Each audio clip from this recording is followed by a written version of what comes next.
Salut les petites loutres, je vous retrouve aujourd'hui pour une vidéo résumé spoilant et donc pour ceux qui ne sont pas encore familiers avec ce concept de vidéo, il s'agit de vidéos dans lesquelles je vous fais le résumé d'un livre de A à Z, du début jusqu'à la fin, et le public visé par ces vidéos, ce sont des personnes qui veulent poursuivre une saga en cours, mais qui, comme moi, sont des poissons rouges et n'ont plus aucun souvenir de ce qui s'est passé dans les tomes précédents. Donc c'est majoritairement pour ça que je fais ce genre de vidéo, parce que moi je sais que quand je veux continuer une saga et que je ne me souviens pas de ce qui s'est passé dans les tomes précédents, je trouve ça vraiment très décourageant.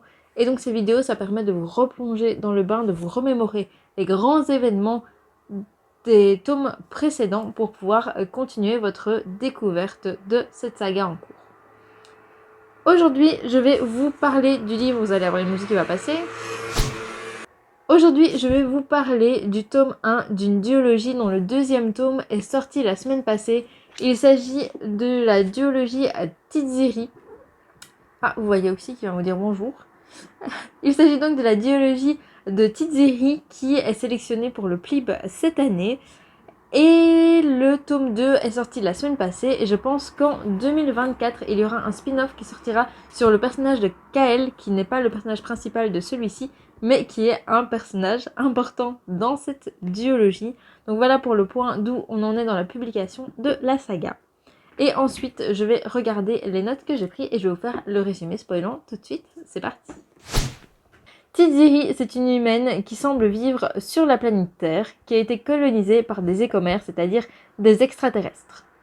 Cette jeune fille a la particularité d'être albinos, ce qui fait qu'elle subit beaucoup de moqueries de la part de ses congénères.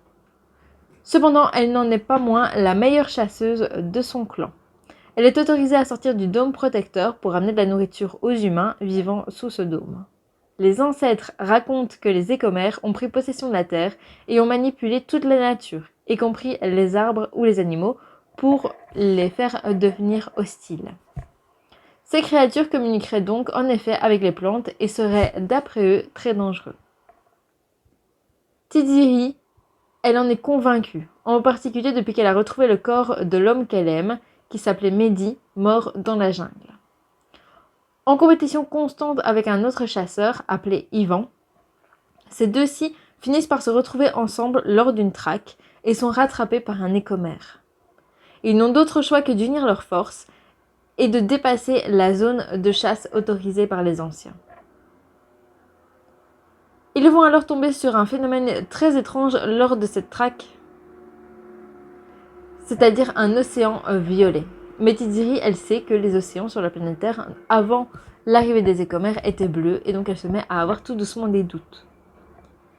Elle est assaillie de doutes sur ce que lui ont raconté les anciens. Et tout bascule lorsque son mentor ne revient pas de sa chasse.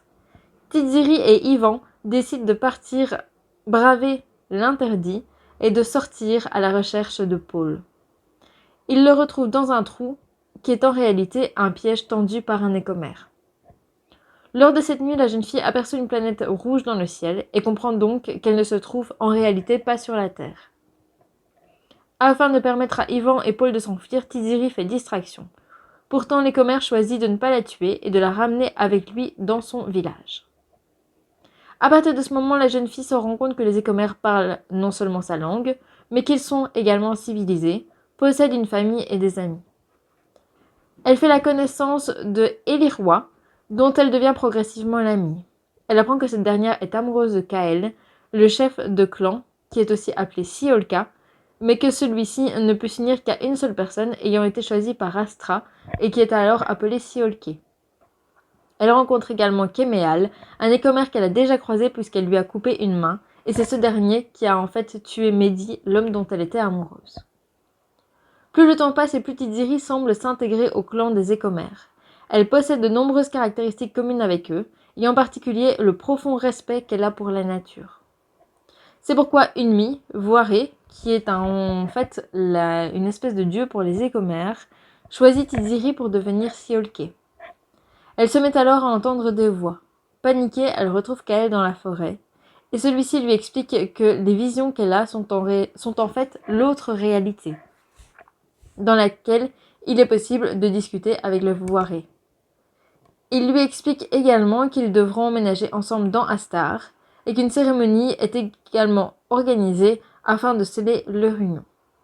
Suite à cette cérémonie, Kael et Tiziri ont une conversation dans laquelle ils racontent que le dôme sous lequel vivent les humains appartenait anciennement aux Écomères et que ceux-ci étaient sur la planète bien avant eux.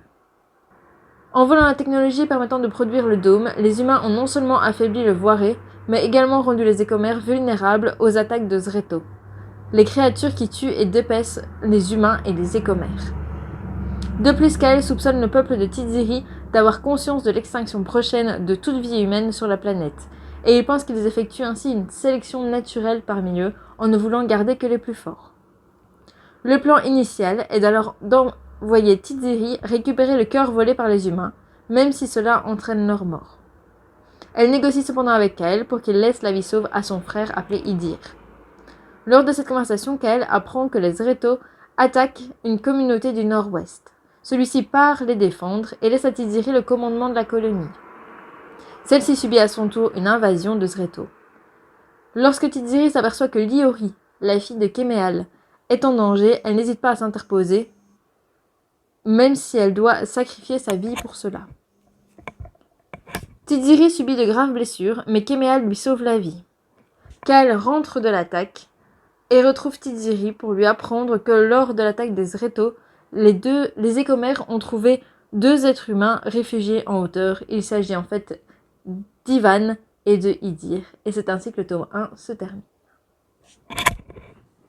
Voilà pour ce résumé spoilant. N'hésitez pas à me dire s'il a été utile pour vous et ce que vous avez pensé de ce premier tome de Tiziri parce que j'ai vraiment hâte de connaître mon avis personnellement. Ça a été un vrai coup de cœur. Je vous en parlerai dans une prochaine vidéo sur les livres que j'ai lus pour le Plib. Mais en attendant, moi je vous laisse et je vous dis à la semaine prochaine. Salut!